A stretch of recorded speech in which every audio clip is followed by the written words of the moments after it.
প্ৰাক্তন পদাধিকাৰ তথা বৰ্তমানৰ উপদেষ্টা সন্মানীয় শ্ৰী কমলকান্তি গগৈ ডাঙৰীয়া, আমাৰ মাজত উপস্থিত আমাৰ সকলোৰে শ্ৰদ্ধাৰ উপসভাপতি সন্মানীয় শ্ৰী চন্দ্ৰ হাজৰিকা ডাঙৰীয়া, আমাৰ মাজত উপস্থিত প্ৰধান সম্পাদক আমাৰ সকলোৰে শ্ৰদ্ধাৰ শ্ৰী কুশল ঠাকুৰীয়া ডাঙৰীয়া, আমাৰ মাজত আমাৰ শ্ৰদ্ধাৰ অতিথি আছে শ্ৰী কুমাৰ বৰুৱা ডাঙৰীয়া, প্ৰাক্তন আইন উপদেষ্টা শ্ৰী বিমল বুঢ়াগোহাঁই ডাঙৰীয়া, গোৱালপাৰাৰ পৰা সদস্য শ্ৰী অশোক কলিতা ডাঙৰীয়া, আমাৰ সকলোৰে শ্ৰদ্ধাৰ বিধায়ক যিজনে ইয়াত লাগি আছে আৰু সকলোকে অন্নদান কৰিছে শ্ৰী মৃণাল শইকীয়া ডাঙৰীয়া, আৰু আমাৰ মাজত উপস্থিত আমাৰ সকলোৰে শ্ৰদ্ধাৰ মৰিয়নি সমষ্টিৰ বিধায়ক ৰূপজ্যোতি কুৰ্মী ডাঙৰীয়া, আমাৰ মাজত উপস্থিত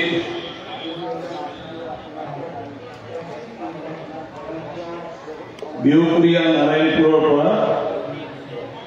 মূল সদস্য শ্ৰী ক্ষীৰেশ্বৰ কলিতা ডাঙৰীয়া, মূল সদস্য আমাৰ নগাঁও জিলাৰ পৰা কাম পৰিচালনা কৰি যোৱা মোৰ শ্ৰদ্ধাৰ ব্যক্তিসকল, ইয়াত উপস্থিত বিভিন্ন জিলাৰ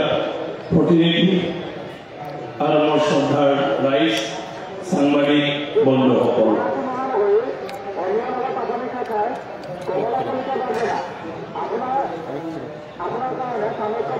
জয় গুৰু শংকৰ স্বৰ্গ শুনা কৰ জাতিৰে নাহিকে উপাম। আমাৰ অসমীয়া সমাজ জীৱন বা অসমৰ সমাজ জীৱন আধ্যাত্মিক দিশেৰে আমাৰ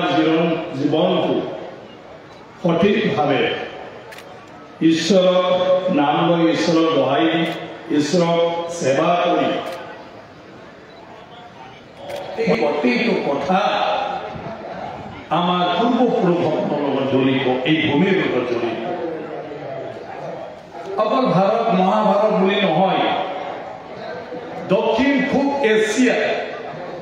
যিমান এই সনাতন ধৰ্ম, হিন্দু ধৰ্ম প্ৰচাৰ হৈছিলে, ইয়াৰ ভূমিকা অসমৰ মানুহে লৈছিলে, কামৰূপৰ মানুহে লৈছিলে।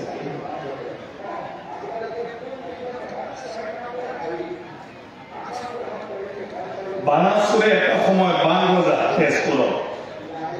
গোটেই দক্ষিণ পূব এছিয়াটো কণ্ট্ৰল কৰিছিল। আজি ইণ্ডোনেছিয়ালৈকে যিবোৰ ৰজা মহাৰজা আছিলে, এই গোটেই ৰজা মহাৰজাও আমাৰ পাঁচ জ্যোতিষপুৰৰ সকলে লিখিছে আৰু চবকৈ এই ক্ষেত্ৰত কাম কৰিছে, প্ৰচাৰ কৰিছে। বৰ্মন ডাইনেষ্টিৰ সময়ত ভাস্কৰ বৰ্মাহঁতৰ দিনত, কুশ বৰ্মাহঁতৰ দিনত এই গোটেইটো এছিয়া ইয়াৰ পৰাই প্ৰচাৰ হৈছে। তাত যে আজি শিৱ পূজা, দুৰ্গা পূজা, সতী পূজা, বিভিন্ন গণেশ পূজা তাত যে কৰে, এই পূজা কৰাৰ ৰীতি নীতিটো বেলেগ ভাবি লাগে। আমি ঘৰৰ মানুহ ইমান পাত্তা লৈ নাথাকো, হয়তো আগতে কৈছো শ্ৰীমন্ত শংকৰদেৱকো আমি আমাৰ নিচিনা মানুহ বুলি ভাবি থাকে, কিন্তু আমাৰ কাৰোবাৰ ক্ষমতা আছে নেকি শ্ৰীমন্ত শংকৰদেৱৰ নিচিনা জীৱনটো আমি এই ধৰ্মৰ ৰাস্তা দিয়ে যাওঁ বুলি কলিও আমি কিমানলৈকে যাওঁ? গুৰুজনে কৰ পৰা কৰলৈকে গৈ এই সময়ত কোচ কছাৰীৰ ৰাজত্বটো নেপাললৈকে আছিলে, কিন্তু আমি অক্ষৰ আজি যিহেতু কোচবিহাৰত এটা চিহ্নিত হৈ আছে আমাৰ গুৰুজনাৰ ধৰ্ম। মিজোৰামটো দূৰতে থাকি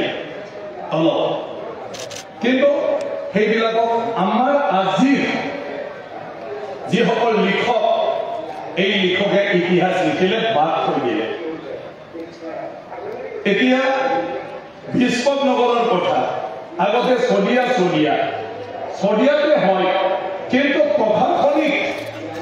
যিটো সীমা অসমৰ ইতিহাস বুলি ক'লে অকল আসাম আজিৰ অসম নহয় অকল উত্তৰ পূৰ্বাঞ্চল নহয় নেপালৰ কিছু অংশ বেংগলৰ অংশ কিবা বুলি কৈ থাকে ক'ত আছে চাবলৈ গ'লে কাৰো ডাইৰেক্ট নাথাকে এইটো হ'ল আমাৰ স্বভাৱ চলি থাকে আৰু চলি থাকিলে হ'ল আমি কোনো চিৰিয়াছ নহয় চব গতিকে আমি এতিয়া চিৰিয়াছ হ'ব লাগে আৰু তাৰ কাৰণে সংঘৰ জন্ম হৈছিলে আজিৰ পৰা ৯৪ বছৰৰ পাৰ্পাছ সমস্যা আমি চবেই যাওঁ কিন্তু নামঘৰত আমি কিমানজনে যাওঁ চবতকৈ ডাঙৰ কথাটো সেইটো চবতকৈ শিক্ষিত মানুহকেইটা সেইটো আমাৰ কাম নহয় বুলি ভাবে আমাৰ আৰু সেইটোৰ কাৰণে আমি এইটোতো বুঢ়ীৰ পৰা বাহাদুৰি বেছি হয় আমাতকৈ বেছি দামী একো ল'ব পাৰে আমি পালন নকৰিব পাৰোঁ কিন্তু আমাতকৈ বেছি দামীটো হ'ব নোৱাৰে আমি সেইটোৱে ভাবি আৰু নতুন নতুন জন্ম হোৱা ধৰ্মগুৰু আৰু সেইবিলাক সৎসংগীসকল আছে এতিয়া জয়গুৰু বুলি আমি কওঁ যদি সৎসংগীৰ কিবা এটা অনুষ্ঠান হয় তাতে তেওঁলোকে চবে আলহীৰ কথা তেওঁলোকৰ গুৰুৰ কথা চবে শুনিব আৰু তাত যি সিদ্ধান্ত যি নিৰ্দেশ সেইটো চবে যাই পেলাই আকৌ পালন কৰিব এইভাৱে কেনেকৈ দৈনন্দিন জীৱনত প্ৰচলন কৰি থাকিব পাৰোঁ সেইটো চবতকৈ ডাঙৰ কথা নহ'লে মানুহে আমাক আহিব গুৰুজনৰ কাৰণে আমি সন্মান পাইছোঁ আজি ধৰ্ম পালক এটা ভাৰতীয় আছে বুলি তাতে আমি প্ৰাৰ্থনা কৰিব লাগিব আৰু সেইটোৰ কাৰণে এটা নামঘৰ হ'ব লাগিব আৰু সেই নামঘৰৰ দ্বাৰা সমাজটো পৰিচালনা হ'ব লাগিব ভাৰতবৰ্ষত হিন্দু ধৰ্ম পালনৰ নামত সনাতন ধৰ্মৰ বিষয়ে চবেই জানে কাকো আৰু বুজাব নালাগে ধৰ্মৰ প্ৰয়োজনটো আমি জানিছোঁ ধৰ্ম ক'ৰ পৰা উৎপন্ন হৈছে সেইটোও আমি জানো আৰু মাজে মাজে ঈশ্বৰে আবিৰ্ভাৱ হয় যিটো আমাৰ তাত কোনো ৰাজনীতি নাই আৰু সেই মঞ্চখনতে নিশ্চয় আমি এদিন ধৰিব পাৰিম যে প্ৰভুজনৰ পুনৰ আবিৰ্ভাৱ হৈছে কোনোবাটো লাভ কোনোবাটো হ'ব আমি পামে কাৰণ ঈশ্বৰে আমাক শ্ৰীমন্ত শংকৰদেৱ আমি হেৰুৱাই পেলালোঁ কিন্তু আমাক এতিয়া আকৌ লাগে তো কৈ থৈ দিছে যে সময়ে সময়ে আহিব নিশ্চয় এতিয়া মানৱ জাতিৰ জৰিয়তে গোটেই বিশ্বত তেওঁ মেছেজটো দিছে আৰু তেওঁৰ জীৱন কৰ্ম সেই কৰ্মৰ দ্বাৰা মানুহে অনুভৱ কৰিছে যে হয় তেওঁ স্বয়ং ঈশ্বৰ মানৱ সেৱাৰ কাৰণে জগত সেৱাৰ কাৰণে কাম কৰি আহিছে এয়া কেতিয়াও সাধাৰণ মানুহ বুলি আমি ক'ব নোৱাৰোঁ সাধাৰণ মানুহে নোৱাৰে আৰু যদি পাৰিলে হয় সংঘৰ বা পইচাৰ অভাৱ শ্লোক এটা বা দুটাৰ ওপৰত আধা ঘণ্টামান বুজাই থাকিব লাগে বেলেগ ধৰ্ম যদি আমি চাওঁ তেওঁলোকৰ নিজৰ ধৰ্ম পুথিৰ যিবোৰ ভাৰ্চ আছে ভাৰ্চন আছে কেতিয়াবা গুণী জ্ঞানী মানুহৰ পাতকক আমন্ত্ৰণ জনাই ফালে চবকৈ আমাৰ জীৱনত প্ৰয়োজনীয় থকা বিষয়ে জ্ঞান দিবলৈ ভাগৱতৰ শ্লোক এটা দুটা আধা ঘণ্টা বুজাবলৈ আমি মাতি আছোঁ স্বয়ং বিষ্ণু দেৱতা আবিৰ্ভাৱ হোৱা ইয়াৰ মূল কাৰণটো অসম কিয় মূল কাৰণটো অসম মথুৰা কৰিলে হয় কোনো কৰিলে হয় তেতিয়া বানাসুৰ আৰু নৰকাসুৰে ক'লে তই ৰাজা হবি নেকি তেতিয়া কংসই ক'লে চালা ৰাজা যদি হ'ব পাৰে কোন নহয় ৰাজা যেনেকৈ আমাক সুধিলে ক'ব পাৰি মুখ্যমন্ত্ৰী হবি নেকি ৰূপজ্যোতি আছে মীনা ক'ৰবাত গ'ল তাক আঁতৰাই ফালে তোক ৰজা বনাই দিয়ে হ'বতো এই পাৰিলে একদম কৰি দিয়ে হ'ব কি কিবা খোৱালে ইয়াত অলপ হয় মাল চাল খাই অলপ কংস পুৰা গৰম হৈ গ'ল সেইদিনা। তাৰপিছত চলো কালি ৰাতিপুৱা হৈ যাব লাগিব, তই ৰাজা হ'ব, কি কৰোঁ। সেইদিনাৰ পৰাই কংসৰ উৎপাত, ৰাজা হ'ল যে। ৰাজা হোৱাৰ পিছত সি কাক কি অত্যাচাৰ কৰা নাই, ইমানে অত্যাচাৰ কৰিলে হাহাকাৰ কৰিব। এইটো বানাসুৰ আৰু নৰকাসুৰতকৈ বেছি। কিন্তু তাতকৈ কংসই তাত উৎপাত কৰিলে বিৰাট, যাতে তাকে হত্যা যায় ঠাই চবে শান্তিত থাকিব নোৱাৰে, চবে কাকতি মিনতি ঈশ্বৰৰ প্ৰভু কি কৰিলে, এতিয়া কি হ'ব। তাৰপিছত কংসই দেৱীহঁতক জেলত ভৰাই থৈ দিয়ে। আৰু সঁচা সঁচিকৈ ঈশ্বৰক কেনেকৈ বাধা দিব পাৰিব। খাইদা খুইদা কৰি স্বয়ং শ্ৰীকৃষ্ণৰ ৰূপত মানুহৰ মতে লাগিব। তাৰ পিছত এটা ডাঙৰ দীঘল হয়, লাষ্টত কংসক বধ কৰিব। তাৰপিছত আহি আহি নৰকাসুৰৰ অহংকাৰ বাঢ়ি গ'ল, তাৰো তাক কোনেও একো কৰিব নোৱাৰে। কৈ দেৱতাবিলাকক পৰ্যন্ত সি একদম বাৰে আক্ৰমণ কৰি লুটপাট ইমানে বাঢ়ি গ'ল, উপায় নাই। চবে ব্ৰহ্মাক অনুৰোধ কৰিলে কিবা এটা কওক, উপায় নহয়তো উপায় নাই। তাৰে ব্ৰহ্মাই শ্ৰীকৃষ্ণক আদেশ দিলে তাকো মাৰ, তাকো কুকিয়ে চেষ্টা কৰা। আৰু শ্ৰীকৃষ্ণই আহি পেলে নৰকাসুৰৰ লগত যেতিয়ালৈকে নিবিচাৰে তেতিয়ালৈকে নৰকাসুৰ নমৰে। আৰু সেই যে নমৰে ভূমি দেৱী পাহৰি গ'ল, নিজে মৰি গ'ল ভূমি দেৱী। কিন্তু নৰকাসুৰে নমৰিল, 100 বছৰ নৰকাসুৰে জীয়াই থাকি শ্ৰীকৃষ্ণৰ যিমান যি কাৰ্যৰ কাৰণে তাক আমি ভগৱান বুলি আখ্যা দিছো, এই গোটেইবিলাক অসমৰ ঘটনা। সি মুৰাৰী হ'ল, মুৰাক মাৰি ফেলে। ইয়াৰ পিছত তোমালোকে পইচাহে মুক্ত বুলি, এতিয়া আমাক না ৰাইজে গ্ৰহণ কৰিব, সমাজে না আমাক গিৰিয়েকবিলাকে গ্ৰহণ কৰিব। আমাকতো চবে নৰকাসুৰৰ লগত আছে, আমাকতো এতিয়া স্বীকাৰ নকৰে। যিয়ে নহওক নৰকাসুৰে আমাক খুৱাই লৈ ৰাখিছিলে, এতিয়া এইবিলাক আমি নাজানো। তাৰপিছত শ্ৰীকৃষ্ণই যেতিয়া মুৰাৰ ছোৱালী অকলশৰীয়া হৈ গ'ল, মুৰুবী, তাক ভগৱতৰ লগত বিয়া পাতিল। কিমান সংস্কাৰী আছিলে মুৰাৰ ছোৱালীয়ে, যে সি ল'ৰাজনৰ বীৰতা এইটো দেখি ফালে সি বুজনি দিলে যে বাবাৰী বাবা, মোৰ এটা কথা তুমি মানিবা না? কি কথা? তুমি শক্তি আছে, যি মানুহজনক শক্তি নালাগে, অপোজ আছে বন্ধুত্বৰ নামত, তাৰ লগত থাকি তই যদি বেয়া কামত তোমাৰ শক্তিটো ব্যৱহাৰ কৰে, তেতিয়া তোমাৰ কি মূল্য আছে? আৰু বাৰবাৰীকে সেইদিনাই প্ৰতিশ্ৰুতি দিলে, মা তোমাৰ কথা মই কেতিয়াও নেপেলাম। মই জীৱনত দেখোন পাণ্ডৱত তোমাৰ দেউতা আছে, তোমাৰ আত্মী আছে, গোটেই আত্মীয় স্বজন, তুমি কেনেকৈ যুদ্ধ কৰিবা নিজৰ ঘৰৰ পৰিয়ালৰ এগেইনষ্টত? কিন্তু মই উপায় নাই, মই মাক কথা দিছো, আৰু মোৰ মাক কথাটো মই পেলাব নোৱাৰো। শ্ৰীকৃষ্ণই বহুত ধ্বংস কৰিলে। শ্ৰীকৃষ্ণই এটা থানিৰ পাত কেইটামান নিজৰ ভৰিৰ তলত ৰাখিছিলে। এইবোৰতো জংগল, এতিয়াৰ নিচিনাটো নহয় না শ্ৰীকৃষ্ণই। তাৰপিছত এই ধনুকাঁড়ডাল চব ধ্বংস কৰি শ্ৰীকৃষ্ণ সঁচা তোৰ মূৰটো মোক দিয়ে বুলি কৈ দিলে, মাথাটো শ্ৰীকৃষ্ণই লবলৈ কাটি দি দিলে বাবাৰীকে। শ্ৰীকৃষ্ণটো অবাক, কিয় কৰিলে এইটো? আৰে গুৰু দক্ষিণা আপুনি বিচাৰিছে, উপায় নাই শ্ৰীকৃষ্ণই। তাৰপিছত শ্ৰীকৃষ্ণই ক'লে, বাবাৰীকে যুদ্ধ দেখিলা? দেখিছো। কি দেখিলা কচোন? তেতিয়া বাবাৰীকেহে ক'লে এই যুদ্ধত কোনে কাক কেনেকুৱা মাৰিছে। তাৰপিছতে পাণ্ডৱৰ অহংকাৰটো নাইকিয়া হৈ গ'ল। আৰু সেইকাৰণে ভাগৱতত যুদ্ধৰ বিষয়ে বিশ্লেষণৰ কথাবিলাক বাৰবাৰিকৰ কথা। অসুৰ মানেতো জাতিহে আছিলে, স্বভাৱ চৰিত্ৰটোহে খতৰনাক বুলি লিখিছিল প্লেনৰ মানুহবিলাকে, পাহাৰৰ মানুহ, জংগলৰ মানুহ। গতিকে ইউপি,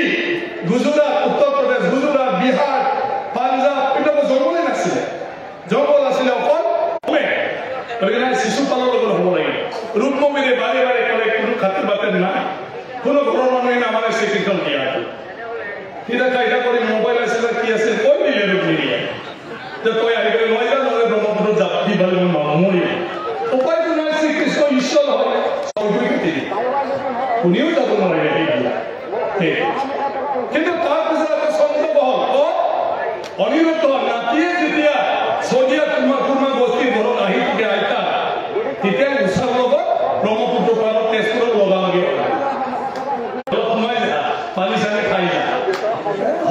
পৰীক্ষাটো বুলি সিও আহি পালে সিহঁতৰ তাত সোমাই দিলে তেজপুৰৰ সিহঁতৰ লাষ্ট মানে অট্টালিকা সোমাই পেলাই তেতিয়া বাৰ বজাত ক'ত বা গৈছিল বাগচান চাব গৈছিল ক'ত কি গৈছিল গৰমত পুৰা বান্ধি ফালে তাক থৈ দিলে অনিৰুদ্ধ বান্ধা মানে এনেকুৱা বান্ধা নাই বহুত বেয়াকৈ বান্ধিছে লাষ্টত শ্ৰীকৃষ্ণই গম পালে তাৰ নাকি বান্ধি থৈ দিছে আহিল শ্ৰীকৃষ্ণ আহি পালে শ্ৰীকৃষ্ণই এৰিব ক'লে ক্ষমা কৰি এটা সময় অস্ত্ৰ প্ৰস্ত্ৰ ওলাই দুইজনৰ মাজত যুদ্ধ মাৰামাৰি যুদ্ধটো এনেকুৱা পাকৈত আছিলে বানাসুৰৰ কাৰণ সাউথ ইষ্ট এছিয়াক দমন কৰিছিলে কিমান শক্তিশালী হ'ব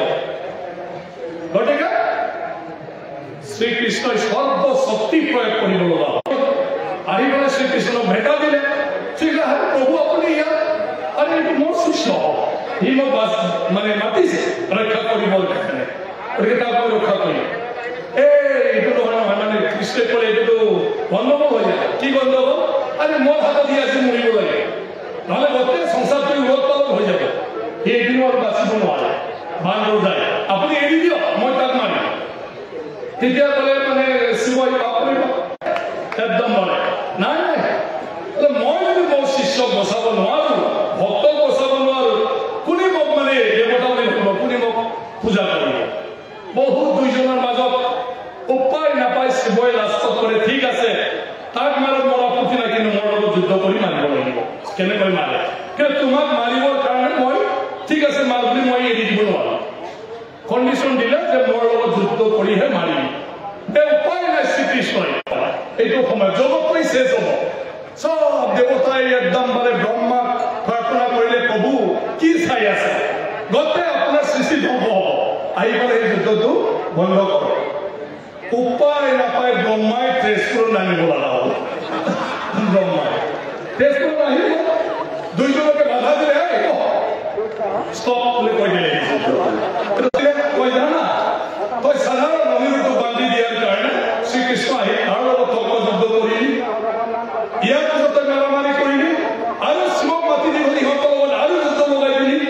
আৰু জানা ইয়াৰ কাৰণে গোটেই জগতে ধ্বংস হ'বলৈ গৈ আছে চব তোমাৰ কাৰণে গতিকে তোমাৰ মানুহ মানে কি মানৱ জীৱন মানে কি সেইবোৰ কিবাটো হ'বই কিন্তু ইমান ডাঙৰ আজিৰ পৰা মোক একো নালাগে ধন সম্পত্তি ৰাজপাট পাছপাট নিজৰ বংশ পৰিয়াল আজি মই ত্যাগ কৰিলো আজিৰ পৰা মই সন্যাস কৰো বুলি কয় সেইদিনাৰ পৰা সি তেজপুৰৰ পৰা ওলাই গ'ল ক'ত ওলাই গ'ল সেইটো মহাভাৰতত পোৱা নাই সাধু হোৱাৰ পিছত তুমি চিনি পাব এতিয়া হয় না নহয় আমাৰ পিছত এইটো মই কোৱা কথা নহয় এইটো মই কোৱা কথা নহয় এইটো ইতিহাস তাত থকা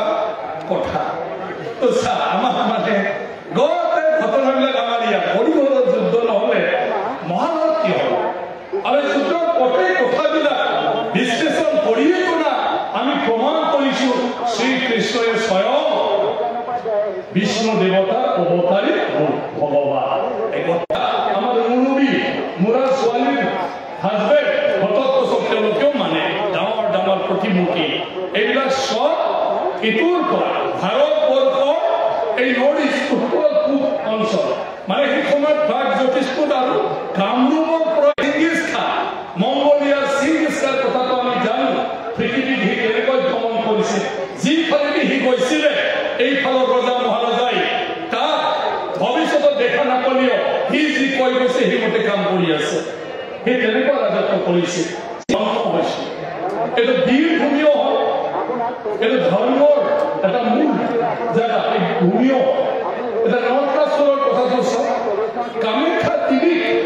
দেৱী হিচাপে পূজা পাঠ কৰিব জানাটো আমাৰ আধ্যাত্মিক দিশত যদি আমি এনালাইচিছ কৰোঁ ৰুক্মিণী যে অসমত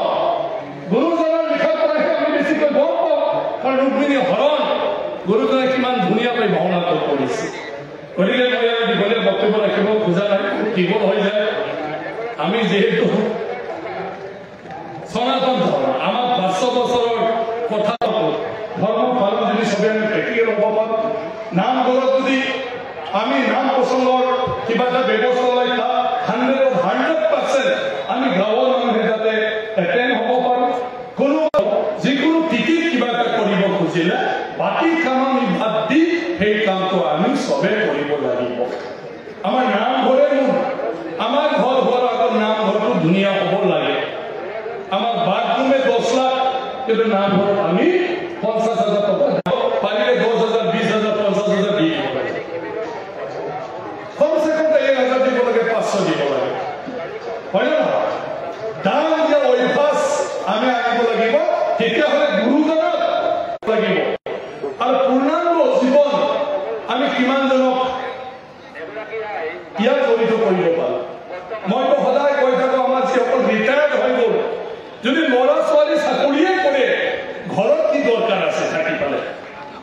গতিকে আমি 100% সদায় ধৰ্মৰ নামত কাম কৰা মানুহ আমাৰ পৰা হ'ব লাগিব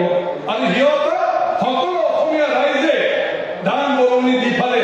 গাড়ী লাগে তেল লাগে ক'ত থাকিব লাগে ক'ত খাব লাগে বেমাৰ আজাৰ ভাল কৰিব লাগে এটা ধৰ্মৰ কাৰণে নামঘৰত চিনি পায় বাহিৰত যদি এক্সিডেণ্ট হয় তাতো তুলি ধৰা মানুহ নাই আমাৰ সমাজত কিন্তু কোনে নিজৰ জীৱনটো সৰ্বস্ব ত্যাগ কৰি ফালে সমাজৰ কাৰণে ধৰ্মৰ কাৰণে কোনে কাম কৰিব কোনোবা বেমাৰ হৈছে অকলশৰীয়া হৈ গ'ল নহয় গতিকে সেইকাৰণে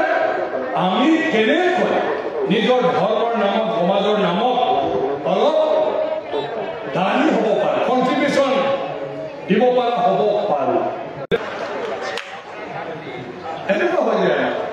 কিয় আমি সেই দিনটো গুৰুজনাৰ আৱিৰ্ভাৱ দিনটো আমি অলপ ত্যাগ কৰিব নোৱাৰোঁ যে আমাৰ ইনকাম টিনকাম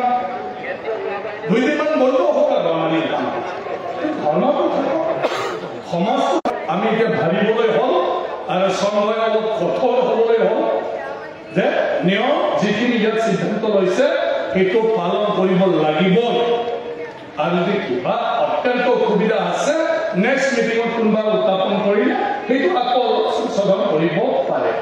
কিন্তু সেইটো নহয় আমাৰ বহুত গুণী জ্ঞানী ব্যক্তিসকল আছে ইয়াত আজি অতিথি হিচাপে মইতো ক'লে কিবা দীঘল হৈ থাকে কিবা কিবি উলিয়াই থ'লে তো মই এতিয়া বিদায় ল'ব বিচাৰিছোঁ আকৌ যাব লাগে গতিকে মই পুনৰ ধন্যবাদ জনাইছোঁ আমাৰ সংঘৰ পদাধিকাৰী আমাক ক্ষমা যজ্ঞ বুলি ভাবি আমাক ক্ষমা প্ৰদান কৰক কিন্তু বাকী দৈনন্দিন জীৱনত যাতে আমাক সদায় আশীৰ্বাদ দিয়ে